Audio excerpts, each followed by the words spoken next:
بسم اللہ الرحمن الرحیم نحمده ونصلی علی رسولہ الکریم اما بعد فاعوذ باللہ من الشیطان الرجیم بسم اللہ الرحمن الرحیم قل ان کنتم تحبون اللہ فاتبعونی یحببکم اللہ صدق اللہ العظیم۔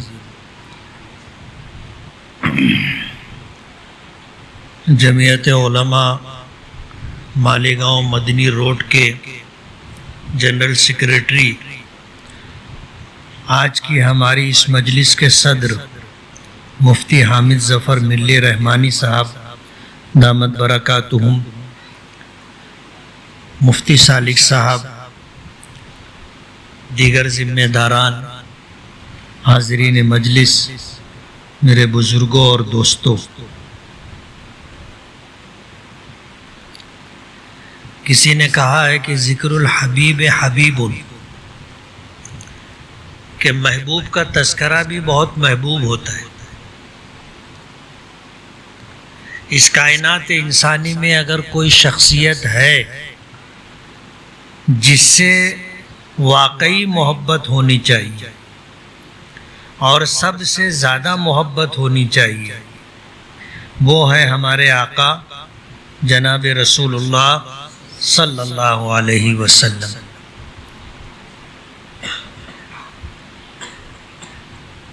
کسی شخص سے محبت کیوں کی جاتی ہے؟ سوال ہے، کسی سے محبت کیوں کی جاتی ہے؟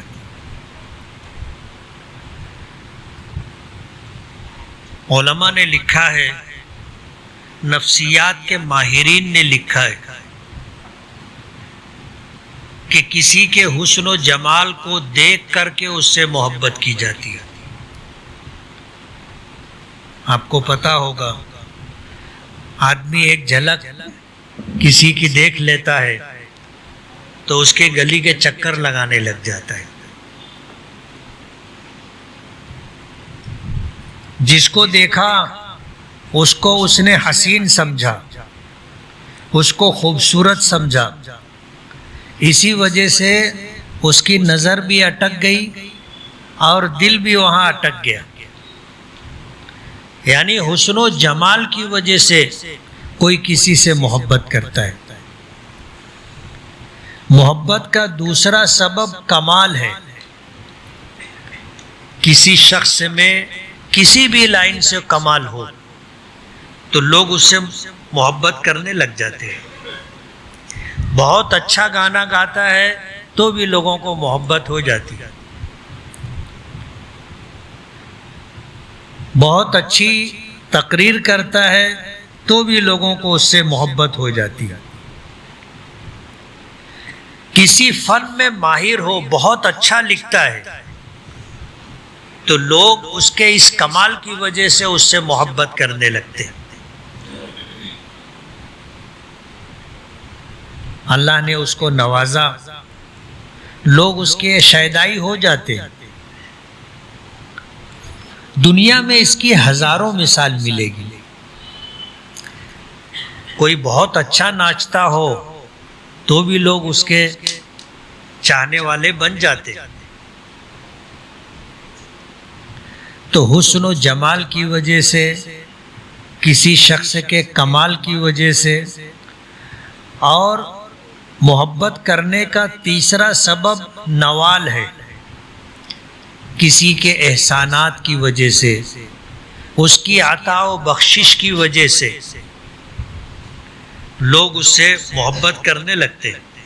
حاتم طائی کا نام سنا ہے؟ کتنے لوگوں نے سنا ہے؟ ہاتھ اٹھانا۔ مالیگاؤں کا تھا۔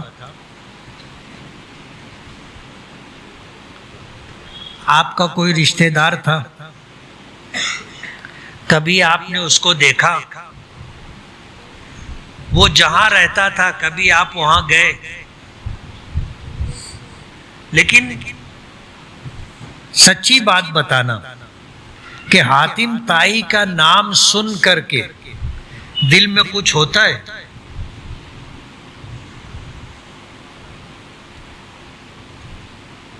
تھوڑا بہت تو دل ہلتا ہوگا، دل اس کی طرف مائل ہوتا ہوگا. کیوں؟ اس کے اندر سخاوت تھی، اور سخاوت اس زمانے میں کمال تک پہنچی ہوئی تھی.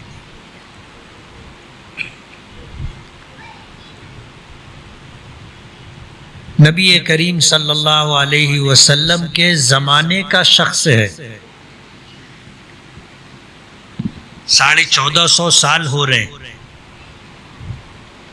لیکن نام زندہ ہے اس کا. کیوں؟ بہت سخی تھا، بہت سخی تھا، لوگوں پر اس کے احسانات تھے. وہ جہاں بیٹھا کرتا تھا، ایسا بتاتے ہیں کہ اس بیٹھک کے 7 دروازے تھے. ایک مرتبہ ایسا ہوا کہ ایک دروازے سے ایک شخص آیا، مانگا، اس نے اس کو دیا. پھر وہ دوسرے دروازے سے آیا، پھر دیا. تیسرے دروازے سے آیا، پھر دیا. چوتھے دروازے سے آیا، پھر دیا. 7 دروازوں سے آ کر کے اس نے مانگا اور اس نے اس کو دے دیا. ہم سے اگر کوئی مسافہ کرتا ہے اور مسافہ کرنے کے بعد پھر مسافہ کرنے آ جائے تو ہم لوگ بولتے نا، ابھی تو ملے نا، گھڑی گھڑی مسافہ کر بے کا. وہ کچھ مانگنے نہیں آیا، صرف مسافہ کر رہا ہے. تو دوسری تیسری مرتبہ مسافہ کرے اسی مجلس میں تو آدمی کو ناگوار گزرتا ہے. اور اگر کوئی مانگنے کے لیے آئے تو ہم تو ایسے ہیں کہ پہلی مرتبہ ناگوار گزرتا ہے نا. مانگنے کے لیے آیا تو اس سے پوچھتے ہیں کہاں رہتا ہے، کیا کام کرتا ہے، ہٹا کٹا ہے، کام کیا کر. یہ مانگنا اچھی بات نہیں ہے، بولتے ہیں نا ہم لوگ. لیکن حاتم طائی جو ہے، اس کی عطا و بخشش اور اس کی سخاوت مشہور ہے. حضور پاک صلی اللہ علیہ وسلم نے جب مکہ مکرمہ فتح فرمایا تو مکہ فتح کرنے کے بعد لوگ گرفتار بھی ہوئے. مکے والوں کو تو حضور نے معاف کر دیا تھا. مکہ فتح ہوا، حضور نے اعلان کر دیا کہ جو ابو سفیان کے گھر میں داخل ہوگا اس کو معافی. ابو سفیان کہنے لگے کہ میرا گھر ہے کتنا بڑا، سارا مکہ تو اس میں سمائے گا نہیں، یہ تو بہت تھوڑے لوگ میرے گھر میں آ سکیں گے. تو حضور نے فرمایا کہ جو مسجد حرام میں داخل ہو جائے اس کو بھی امن اور معافی. پھر انہوں نے کہا کہ اللہ کے رسول، مسجد حرام میں کتنے لوگ آئیں گے؟ تو حضور نے فرمایا کہ جو اپنے گھر کا دروازہ بند کر لے اس کو بھی معافی. عام اعلان تھا معافی کا، عام اعلان تھا. لیکن 8 لوگوں کے متعلق حضور نے فرمایا تھا کہ یہ جہاں ملے ان کو قتل کر دینا، ان کے لیے معافی نہیں. حتیٰ کہ اگر وہ کعبے کا غلاف بھی پکڑ کر کے لپٹے ہوں گے، لٹکے ہوں گے، تو بھی ان کو قتل کر دینا. یہ کون لوگ تھے معلوم ہے؟ جو حضور کو گالی دیا کرتے تھے، حضور کی ہجو اور بلا وجہ برائی کیا کرتے تھے، الزامات لگایا کرتے تھے. ایسے لوگ تھے جنہوں نے ظلم کرنے میں حد کراس کر لی تھی. 8 لوگ تھے، باقی سب کو معافی تھی. لیکن قرب و جوار کے لوگ گرفتار کیے گئے تھے، لائے گئے تھے. حضور کی مجلس میں کچھ لوگ لائے گئے، عورتیں تھیں. حضور پاک صلی اللہ علیہ وسلم نے دیکھا کہ ایک بچی ہے جس کی عمر زیادہ نہیں تھی، لیکن حضور نے دیکھا کہ اس کے سر پر اوڑھنی نہیں تھی، دوپٹہ نہیں تھا. تو حضور کہتے ہیں نا کملی والے. تو حضور کے پاس ایک چادر تھی جو کاندھے پہ رکھے رہا کرتے تھے. آپ نے وہ چادر دی. بعض روایتوں میں آتا ہے کہ آپ کے جسم کے اوپر جو چادر تھی وہ آپ نے اتار کر کے دی اور کہا کہ اس بچی کا سر ڈھکو، اس کے سر پر یہ چادر ڈال دو. صحابہ کرام کہنے لگے اللہ کے رسول، وہ مشرک اور کافر کی لڑکی ہے اور یہ چادر تو آپ کی ہے جس کے ایک ایک دھاگے اور تار کے اوپر اللہ پاک کی طرف سے پاکی کی مہر لگی ہوئی ہے. آپ یہ اس کے سر پہ کیوں ڈلوا رہے؟ تو حضور نے فرمایا تھا کہ بیٹی کسی کی بھی ہو، بہرحال بیٹی ہوتی ہے، اور میں اس دنیا میں آیا ہوں اس لیے بعثت لأتمم مکارم الاخلاق، مجھے اللہ نے اس لیے مبعوث کیا ہے کہ میں مکارم اخلاق کو مکمل کروں. میں کسی کی بیٹی کو برہنہ سر نہیں دیکھ سکتا. بیٹی بہرحال بیٹی ہوتی. حضور نے اس کو بلایا قریب اور بلا کر کے اس کا نام پوچھا، اس کے باپ اور اس کے قبیلے کا نام پوچھا. تو اس بچی نے کہا کہ میں قبیلے طے کی رہنے والی ہوں اور میرا باپ قبیلے کا سردار تھا جس کا نام حاتم طائی تھا. حاتم نام تھا اور طے قبیلے کے رہنے والے تھے، اس لیے ان کو طائی کہا جاتا تھا، حاتم طائی. تو اسے تو حضور نے فرمایا کہ بیٹی میں نے سنا ہے تیرا باپ بہت سخی تھا. اس نے کہا کہ ہاں، میرا باپ اپنے قبیلے کا سردار تھا اور بہت سخی تھا. تو حضور نے فرمایا کہ تجھ کو تیرے باپ کی سخاوت کی وجہ سے آزادی ہے، میں تجھے آزاد کرتا ہوں. تو اس بچی نے کہا کہ میں اکیلے اپنے لیے آزادی قبول نہیں کروں گی. آپ کو اگر مجھے آزاد کرنا ہے اور آزادی کی نعمت دینا ہے تو میرے قبیلے کی ان تمام عورتوں کو آپ کو آزاد کرنا پڑے گا. تو حضور نے فرمایا کہ تجھ کو تیرے باپ کی سخاوت کی وجہ سے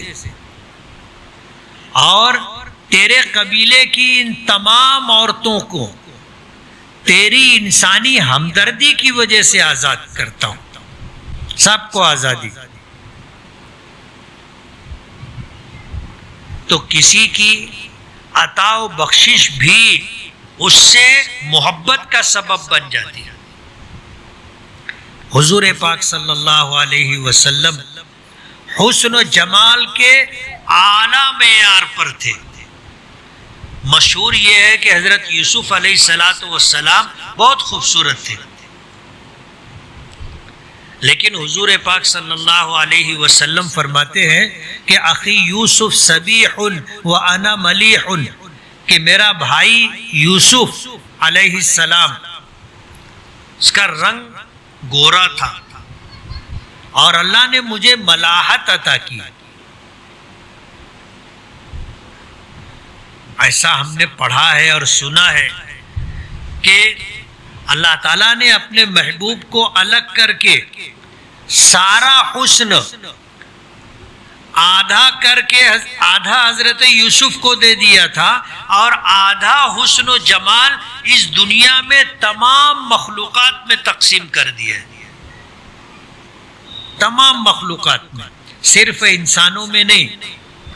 مور کتنا خوبصورت ہوتا ہے، فاختہ کتنی خوبصورت ہوتی ہے، کبوتر کتنا خوبصورت ہوتا ہے، اور آپ دیکھو بے شمار پرندے، بے شمار مخلوقات، اللہ نے ان کو بھی حسن و جمال دیا ہے.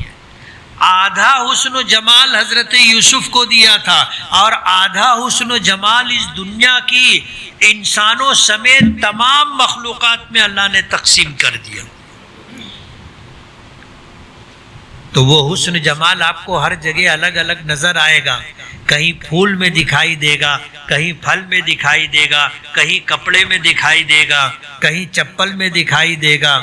دیکھتے ہیں نا، بولے چپل بہت اچھا ہے، یہ جوتا بہت اچھا ہے، یہ کپڑا بہت اچھا ہے، سائیکل بہت اچھی ہے، کار بہت اچھی ہے، بولتے ہیں نا. تو حسن و جمال آدھا حضرت یوسف کو دیا گیا تھا اور آدھا پوری کائنات میں اللہ نے تقسیم کیا. لیکن نبی کریم صلی اللہ علیہ وسلم کا حسن و جمال اس سے بڑھ کر کے تھا. آپ کے حسن و جمال کو اللہ نے حجابات میں رکھا تھا، پردہ ڈال رکھا تھا، ورنہ صحابہ کرام حضور کو دیکھ نہیں سکتے تھے. مفتیان کرام اور علماء کرام بیٹھے ہوئے ہیں اور ان کی موجودگی میں ان کی ہمت اور حوصلے کی وجہ سے میں یہ بات کہہ رہا ہوں.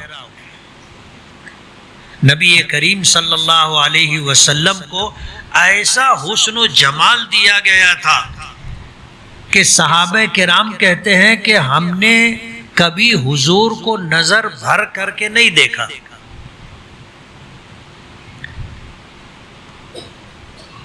جیسے آپ مجھے دیکھ رہے ہیں، میں آپ کو دیکھ رہا ہوں. آپ نے نظر بھر کے دیکھا، کوئی پوچھے گا مفتی اسماعیل کیسے تھے تو آپ بتاؤ گے ایسے تھے ایسے تھے ایسے تھے، کچھ نہ کچھ تو بتاؤ گے نا. آدمی جب نظر بھر کے دیکھتا ہے تو ہی بتا سکتا ہے. صحابہ کرام میں چند صحابی ہے جن کو آپ انگلیوں پر گن سکتے ہو.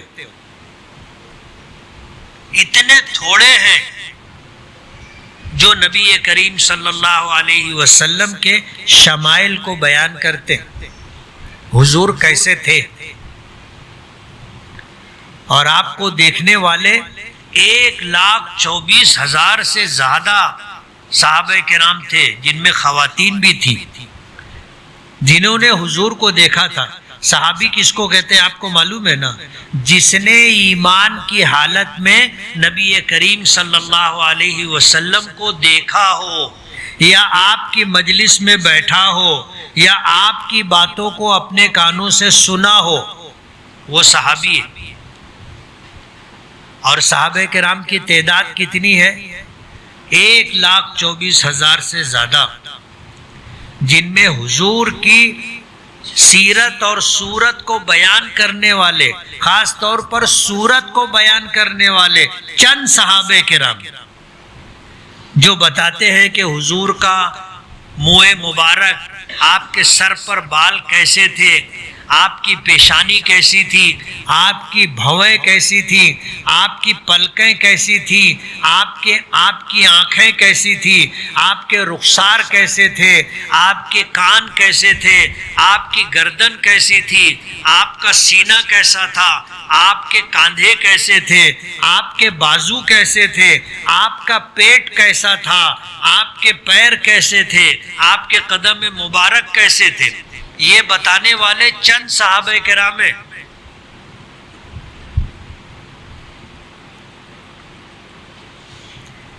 صحابہ کرام کی اولاد اپنے ماں باپ سے پوچھتے تھے کہ آپ نے اللہ کے رسول صلی اللہ علیہ وسلم کو دیکھا ہے، آپ ہمیں بتاؤ حضور کیسے تھے.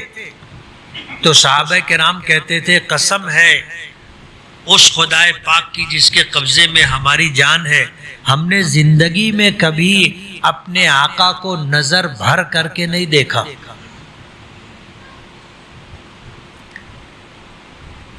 نظر بھر کے دیکھا ہوتا تو سب بتاتے نا.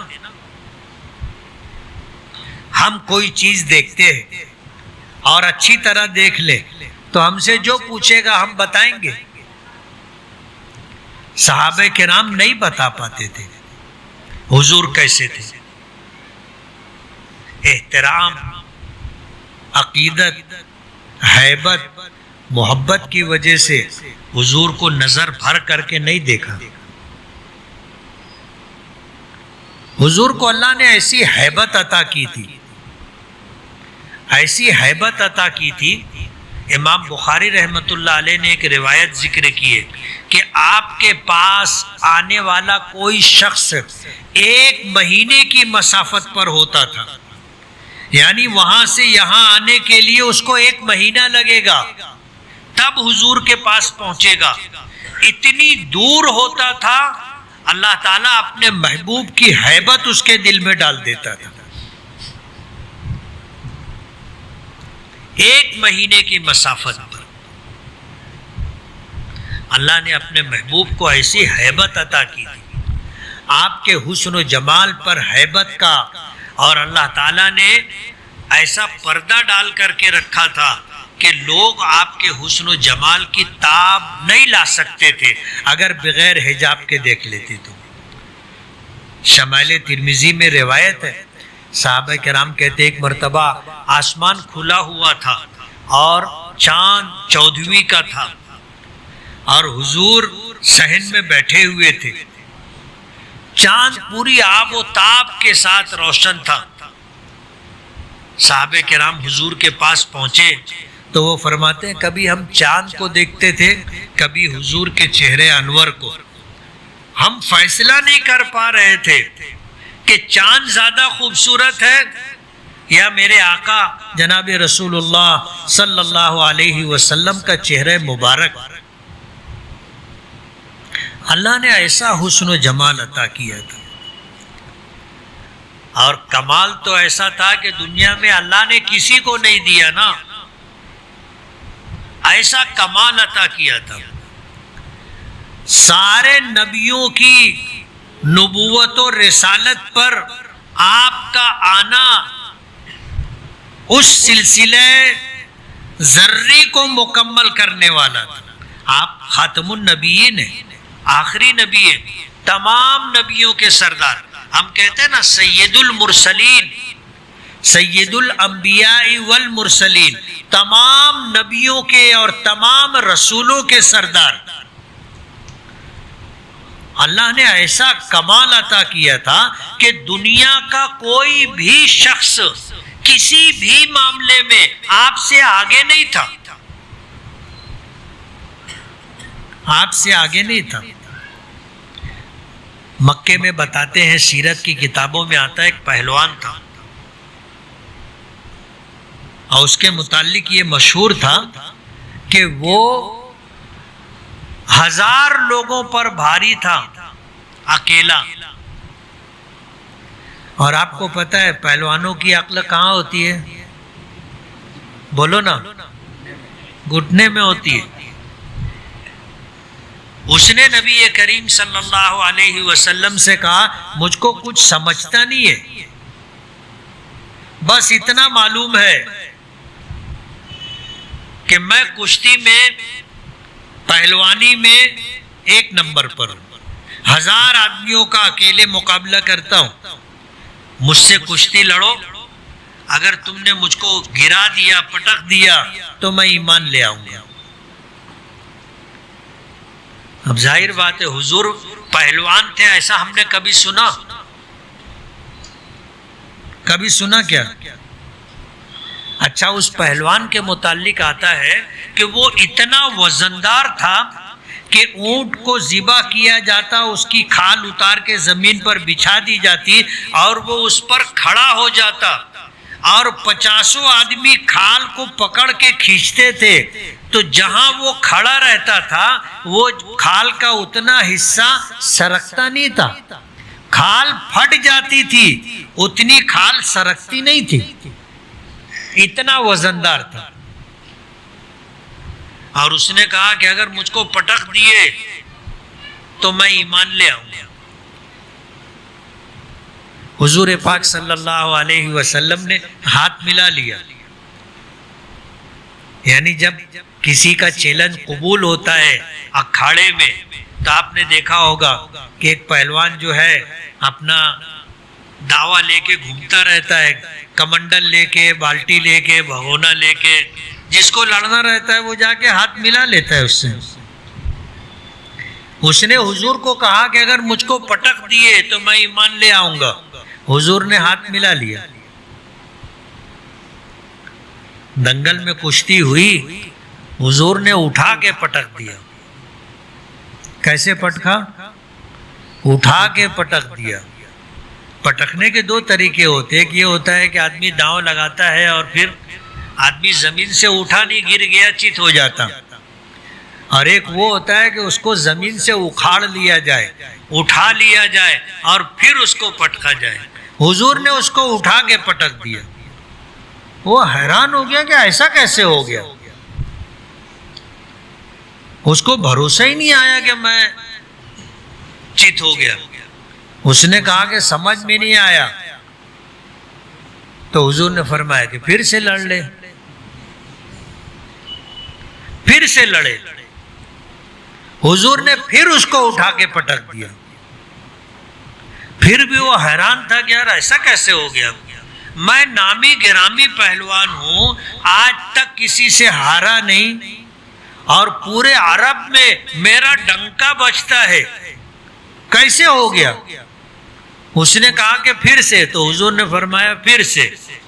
تیسری مرتبہ بھی اس کو پٹک دیا نا، وہ ایمان لے آئے۔ مجھے جو بات بتانی ہے، پہلوان ہونا نبوت کا خاصہ نہیں ہے کہ جو نبی ہوگا وہ پہلوان بھی ہوگا، یا جو پہلوان ہوگا اسی کو نبوت ملے گی، ایسا نہیں ہے۔ لیکن اپنے محبوب کو اللہ پاک نے ہر لائن سے کمال عطا کیا تھا، ہر لائن سے۔ ایک مثال میں نے آپ کو دی، ایک واقعہ سنا کر کے، جیسے ابھی مفتی صاحب نے فرمایا کہ وہ اشجع الناس، حضور کی خوبیوں میں خوبی یہ تھی کہ لوگوں میں سب سے زیادہ بہادر تھے۔ صحابہ کرام کہتے ہیں کہ جب تیروں کی برسات ہوتی تھی تو ہم حضور کی اوٹ لیا کرتے تھے، حضور کے پیچھے چھپا کرتے تھے بچنے کے لیے، اور حضور چھپتے اپتے نہیں تھے۔ اللہ نے ایسی شجاعت اور ایسی بہادری عطا کی تھی کہ دنیا میں کسی کو اتنی بہادری نہیں ملی۔ تو حضور کو اللہ نے ہر لائن سے کمال عطا کیا تھا۔ آپ ایسے کامل و مکمل تھے کہ اس کائنات انسانی میں کسی شخص کو اللہ پاک نے آپ جیسا نہیں بنایا۔ اور حضور کے اندر عطا و بخشش ایسی تھی، خود بھوکے رہتے تھے، دوسروں کو کھانا کھلاتے تھے۔ کبھی آپ نے سنا کہ کسی کے پاس کوئی قرض لینے کے لیے گیا ہو اور جس سے قرض مانگا ہو اس کے پاس کچھ نہ ہو اور وہ دوسروں سے قرض لے کر کے اس کو قرض دے؟ کبھی سنا آپ نے؟ حضور اتنے سخی تھے کہ اگر کوئی آ گیا اور حضور کے پاس دینے کے لیے کچھ نہیں ہے تو آپ ازواج مطہرات کے حجروں میں بھیجا کرتے تھے کہ پوچھ کے آؤ کچھ ہے، اگر گھروں میں سے کچھ ملتا تو وہ دے دیتے، اگر جواب آتا کہ گھر میں کچھ نہیں ہے تو حضور قرض لے کر کے ان کو دے دیا کرتے تھے۔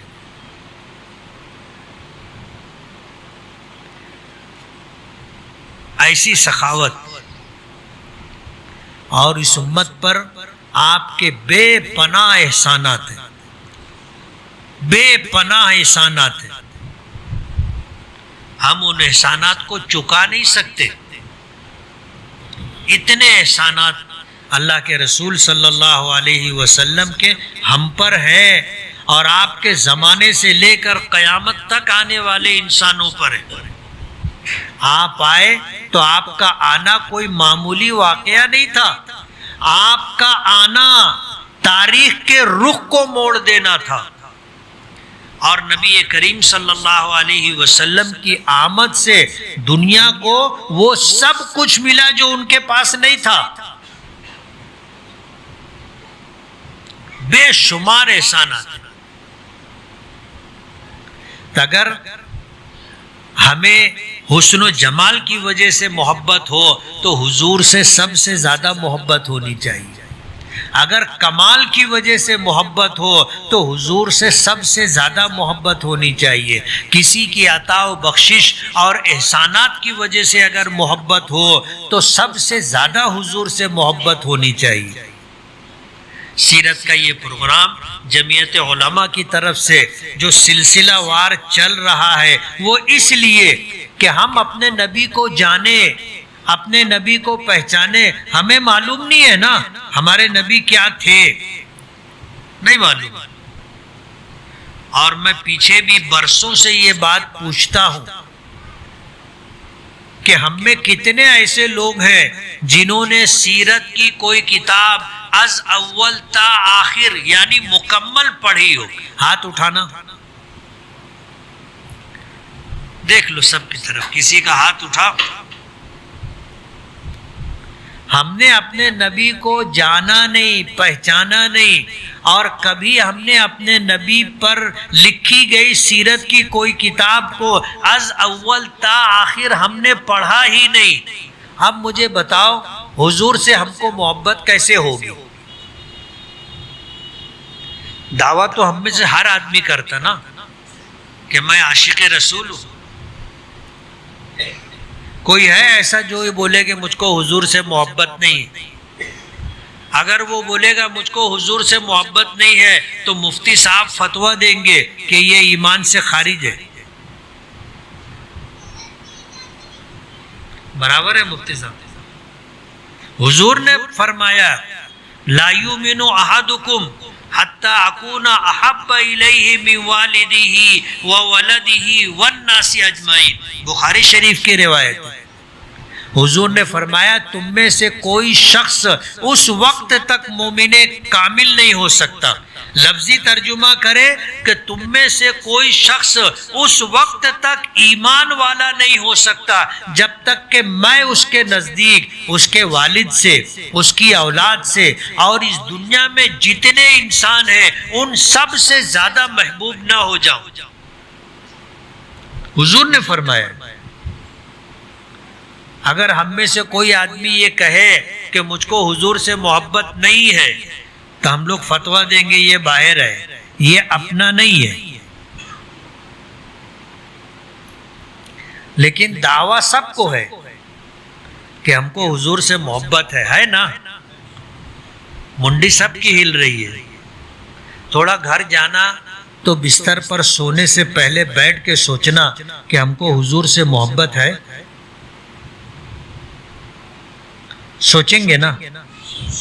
اس کو مراقبہ کہتے کہ آدمی دل کی طرف آنکھ بند کر کے متوجہ ہو اور پھر اپنے سوال کا جواب دل سے مانگے. اس کو مراقبہ کہتے ہیں.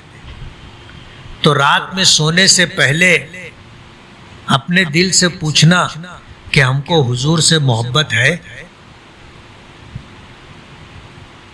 سمجھ میں آ جائے گا نا؟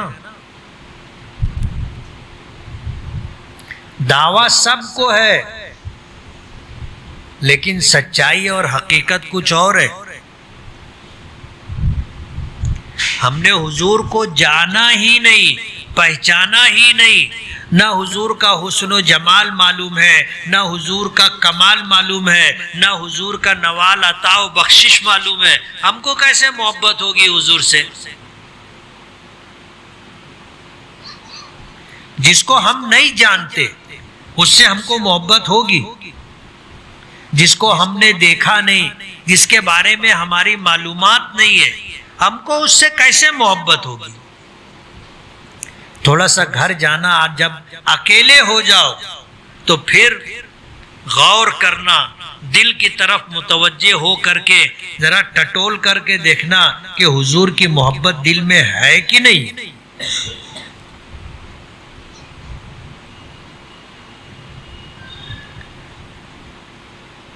ہم میں سے کتنے لوگ ہیں جنہوں نے حضور کی سیرت کو از اول تا آخر پڑھا ہی نہیں، ہم کو معلوم ہی نہیں. اور بغیر حضور کی محبت کے کسی کا ایمان مکمل نہیں ہو سکتا.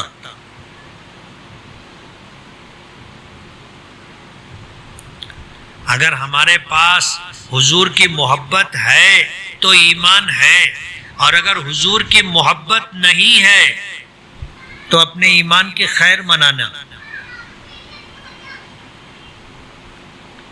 جمعیت علماء کے ذمہ داران نے ایک تحریک شروع کی کہ انشاءاللہ سیرت النبی صلی اللہ علیہ وسلم پر مکمل گفتگو کریں گے. جن کو پڑھنا نہیں آتا کم سے کم وہ لوگ سن لے، جن کو معلوم نہیں ہے ان کو معلوم ہو جائے. جمعیت علماء نے مشورے سے یہ بات طے کی اور ربیع الاول کے آنے پر یہ سلسلہ شروع ہوا اور 12 ربیع الاول تک تو ہم یہ سلسلہ رکھیں گے، لیکن آج ہی یہ کل رات میں یہ گفتگو ہوئی ہے کہ آگے بھی اس سلسلے کو دراز رکھیں گے، باقی رکھیں گے اور سیرت النبی صلی اللہ علیہ وسلم پر مکمل گفتگو کریں گے. آپ لوگ سننے کے لیے آئیں گے؟ ذرا ہاتھ اٹھانا، کون کون آئے گا؟ مسجد میں ہاتھ اٹھا رہے ہو ہیں؟ مسجد میں ہاتھ اٹھا رہے ہو، اللہ دیکھ رہا ہے. یہ تو محلے کا پروگرام ہے. ہم لوگ انشاءاللہ سیرت کا یہ پروگرام بڑے پیمانے پر کریں گے اور ہم نے یہ ٹارگٹ کیا ہے کہ اپنے نبی کی مکمل زندگی بیان کریں گے. آپ لوگوں کو سننے کے لیے آنا ہے، آئیں گے نا؟ اللہ تعالی ہمیں اپنے نبی کی سچی محبت عطا فرمائے. قرآن کریم کی آیت میں نے پڑھی تھی، اللہ پاک نے اپنے محبوب کو حکم دیا اور یہ بتایا آپ اپنی امت کو بتا دے کہ اگر تم اللہ تعالیٰ سے محبت کرتے ہو فاتبعونی، تو تم میری اتباع کرو ہر معاملے میں، عبادات میں، معاملات میں، معاشرت میں، معیشت میں، اخلاق میں تم میری اتباع کرو. اگر تم میری اتباع کرو گے تو تم کو کیا ملے گا معلوم ہے؟ یحببکم اللہ، اللہ بھی تم سے محبت کرنے لگے گا. اور یقین مانو اگر اللہ ہم سے محبت کر لیا تو ہمارا بیڑا پار ہے، بیڑا پار ہے. لیکن اللہ ہم سے محبت کب کرے گا؟ جب ہم اپنے محبوب نبی جناب رسول اللہ صلی اللہ علیہ وسلم کی زندگی کے ہر موڑ پر اتباع کریں گے.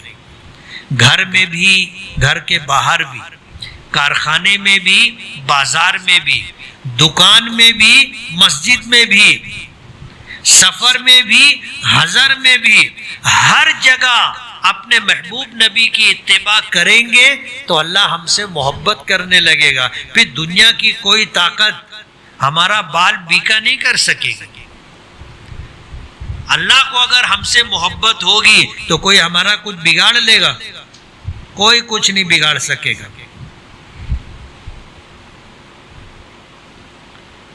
اس لیے کہ اللہ اپنی کامل قدرت کے ساتھ ازل سے ہے، ابد تک رہے گا. کوئی ہمارا کچھ بگاڑ نہیں سکتا. اللہ کی مدد ہمارے ساتھ ہوگی کب؟ جب اللہ ہم سے محبت کرے گا. اور اللہ ہم سے محبت کب کرے گا؟ جب ہم زندگی کے تمام شعبوں میں نبی کریم صلی اللہ علیہ وسلم کی اتباع اور پیروی کریں گے. اس لیے ایک تحریک ہے، اپنے نبی کا تعارف کرانا ہے، اپنے نبی کیسے تھے، کیا تھے، یہ امت کو بتانا ہے. اس کے لیے سیرت کا یہ سلسلہ شروع کیا ہے اور انشاءاللہ یہ سلسلہ چلتا رہے گا. اللہ تعالی ہمیں عمل کی توفیق عطا فرمائے. وآخر دعوانا ان الحمد للہ رب العالمین.